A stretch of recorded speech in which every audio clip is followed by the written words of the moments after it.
Welcome. कैसे हैं सभी?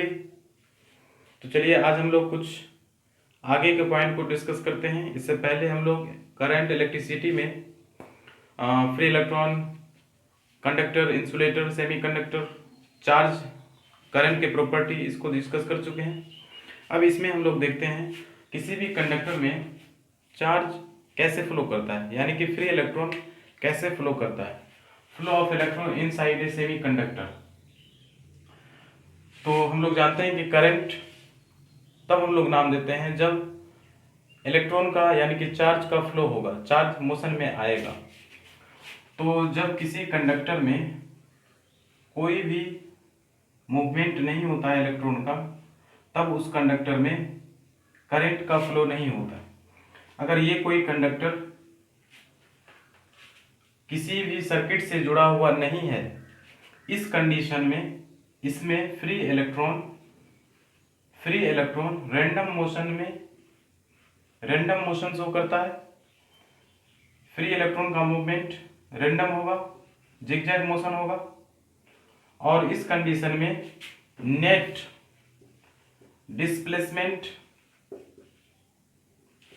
डिस्प्लेसमेंट जीरो होता है। और जब नेट डिस्प्लेसमेंट अभी जीरो है, इसलिए इसमें कोई भी करंट का फ्लो नहीं होगा। लेकिन जब हम लोग किसी कंडक्टर को किसी बैटरी से जोड़ते हैं, सेल से जोड़ते हैं, तब उसमें इलेक्ट्रॉन का प्रॉपर डायरेक्शन क्रिएट होता है इलेक्ट्रिक फील्ड के कारण। तो हम लोग ये एक कंडक्टर है, इसके साथ एक बैटरी को जोड़ रहे हैं, एक सेल को, ये एक सेल, और सेल को जोड़ने के बाद क्योंकि सेल में एक पॉजिटिव टर्मिनल और एक नेगेटिव टर्मिनल होता है, तो इसमें एटम, इस कंडक्टर में बहुत सारा एटम होगा और बहुत सारा एटम में बहुत सारे फ्री इलेक्ट्रॉन। ये फ्री इलेक्ट्रॉन, तो ये फ्री इलेक्ट्रॉन जब बैटरी अटैच हो चुका है, तब इसमें एक प्रॉपर डायरेक्शन आएगा। कैसे आएगा? तो सबसे पहले हम लोग इस बैटरी को डिस्कस करते हैं। ये बैटरी क्या है? सेल। ये सेल का सिंबल। तो कोई भी सेल दो टर्मिनल से मिलकर बना है, एक पॉजिटिव और एक नेगेटिव। ये कोई टर्मिनल, ये कोई बैटरी। तो हम लोग जानते हैं एक पॉजिटिव टर्मिनल होगा और एक नेगेटिव टर्मिनल होगा। तो सेल के अंदर रिडॉक्स रिएक्शन होता है, रिडॉक्स रिएक्शन। और इस रिडॉक्स रिएक्शन से ये पॉजिटिव टर्मिनल वाला सारा इलेक्ट्रॉन इस रिडॉक्स रिएक्शन से निकलकर नेगेटिव टर्मिनल पे चला जाता है। इससे इस टर्मिनल पे इलेक्ट्रॉन का डेंसिटी बढ़ेगा और इलेक्ट्रॉन डेंसिटी बढ़ने के कारण यहाँ पे नेगेटिव, क्योंकि इलेक्ट्रॉन ज़्यादा हो चुका है तो यहाँ पे नेगेटिव चार्ज जनरेट ज़्यादा होगा। और इस पॉजिटिव टर्मिनल से इलेक्ट्रॉन निकल चुका है तो यहाँ पे प्रोटॉन का नंबर ज़्यादा है, इसलिए यहाँ पर अब प्रोटॉन ज़्यादा है, इसलिए पॉजिटिव चार्ज ज़्यादा होगा। तो ये किसी बैटरी का इंटरनल स्ट्रक्चर है। उसके बाद एक पॉजिटिव टर्मिनल और एक नेगेटिव टर्मिनल। तो इसी बैटरी को हम लोग यहाँ पर अटैच किए हुए, ये पॉजिटिव टर्मिनल और ये नेगेटिव टर्मिनल। जब हम लोग किसी कंडक्टर को इस बैटरी से सेल से अटैच करते हैं, तब ये नेगेटिव टर्मिनल वाला पॉइंट जो इससे जुड़ा हुआ है, ये एक फोर्स जनरेट करता है, इलेक्ट्रोस्टैटिक फोर्स। और ये नेगेटिव और ये इलेक्ट्रॉन नेगेटिव दोनों एक फील्ड क्रिएट करेगा, और वो भी रिपल्सिव फोर्स। तो जब रिपल्सिव फोर्स क्रिएट होगा तो ये इलेक्ट्रॉन रैंडम मोशन को छोड़ के अब एक प्रॉपर डायरेक्शन में मूव करना स्टार्ट करता है।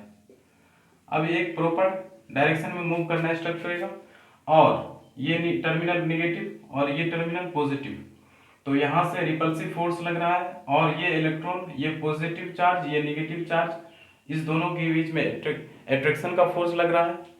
तो ये पॉजिटिव और नेगेटिव के बीच में अट्रैक्शन होगा, तो ये इलेक्ट्रॉन इधर कैच होगा, और यहाँ से पुशिंग फोर्स लग रहा है, क्योंकि इलेक्ट्रॉन और इलेक्ट्रॉन के बीच में रिपल्सन होता है, रिपल्सिव फोर्स लगता है। तो यहाँ से ये इलेक्ट्रॉन पुश होगा और पॉजिटिव की तरफ बढ़ेगा। तो जब ये इलेक्ट्रॉन फ्लो करता है, जब ये इलेक्ट्रॉन फ्री इलेक्ट्रॉन फ्लो करना स्टार्ट होता है, तब हम लोग बोलते हैं कि इसमें करंट का फ्लो हो रहा है फ्रॉम हाई पोटेंशियल से लो पोटेंशियल की तरफ। तो इसमें इलेक्ट्रॉन का डायरेक्शन निगेटिव से पॉजिटिव की तरफ है, लेकिन करंट का डायरेक्शन पॉजिटिव से निगेटिव की तरफ, क्योंकि करंट का डिस्कवरी बहुत पहले हो चुका था और जो इलेक्ट्रॉन है वो बहुत बाद में मिला। तो हम लोग कन्वेंशन ऐसा मान चुके थे कि करंट, इलेक्ट्रिक करंट पॉजिटिव से निगेटिव की तरफ फ्लो करता है, इसलिए आज भी यही हम लोग मानते हैं कि पॉजिटिव से निगेटिव की तरफ करंट फ्लो करता है। जिधर पॉजिटिव चार्ज फ्लो करेगा, पॉजिटिव चार्ज ऐसे फ्लो करता नहीं है, लेकिन एज्यूम किया जाता है कि जिधर करंट फ्लो कर रहा है उधर ही पॉजिटिव चार्ज का डायरेक्शन होगा। लेकिन फ्री इलेक्ट्रॉन इस फोर्स के कारण निगेटिव से पॉजिटिव की तरफ मूव करता है, निगेटिव से पॉजिटिव की तरफ मूव करता है। अब इसमें बैटरी में दो पॉइंट है, एक पॉजिटिव और एक निगेटिव। ये बैटरी का हाई पोटेंशियल पॉइंट, ये low potential point.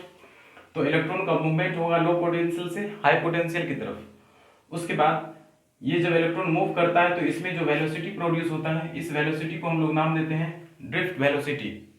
Drift velocity is the average velocity, average velocity of free electron. Free electron का average velocity by applying external electric field. जब किसी कंडक्टर में एक्सटर्नल इलेक्ट्रिक फील्ड अप्लाई किया जाता है तब free electron average velocity से move करता है और उस एवरेज वेलोसिटी को बोलते हैं ड्रिफ्ट वेलोसिटी, और ड्रिफ्ट वेलोसिटी को डिनोट किया जाता है वीडी। तो जब इलेक्ट्रॉन का मूवमेंट होगा तो ये पॉजिटिव चार्ज से कॉलिजन करता है, ये पॉजिटिव चार्ज, और जब पॉजिटिव चार्ज से कॉलिजन होता है, फिर जब पॉजिटिव चार्ज से कॉलिजन होगा तो फिर इसमें एक डिस्प्लेसमेंट प्रोड्यूस होगा और इस डिस्प्लेसमेंट को बोलते हैं mean free path. Mean free path.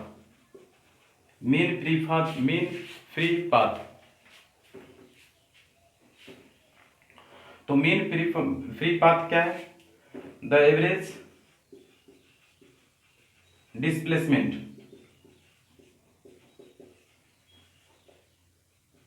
Of free electron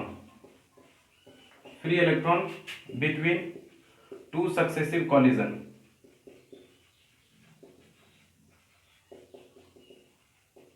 The average displacement of free electron between two successive collision with positive ion।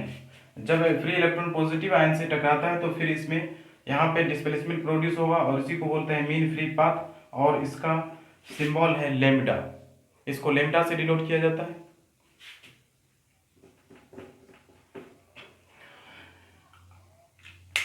Collision में एक पॉजिटिव आयन से दूसरे पॉजिटिव आयन के बीच में जब कॉलिजन होता है तो उसमें जो टाइम लगता है उसको बोलते हैं relaxation time.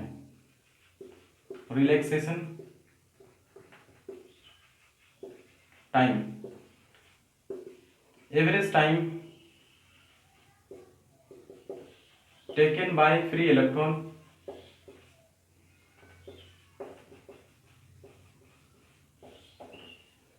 between two successive collision।